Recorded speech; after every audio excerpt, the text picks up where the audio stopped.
Matilda was a pretty lady. She always dreamed of riches and luxuries. She was married to a simple clerk, Mr. Loisel. One day they got an invitation to a grand party. Matilda was sad because she had no good dress.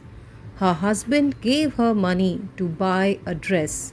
Still, she had no jewelry to wear.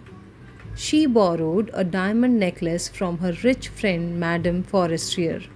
At the party, she looked very beautiful. Everyone admired her beauty. But when she reached home, she discovered the necklace was lost. They searched everywhere but could not find it. To replace it, they borrowed a huge amount of money. They bought a similar necklace and gave it back to Madame Forestier. Then they spent 10 years repaying the loan. Matilda became old, tired, and hard-working. One day she met Madame Forestier again. She told her the truth about the lost necklace.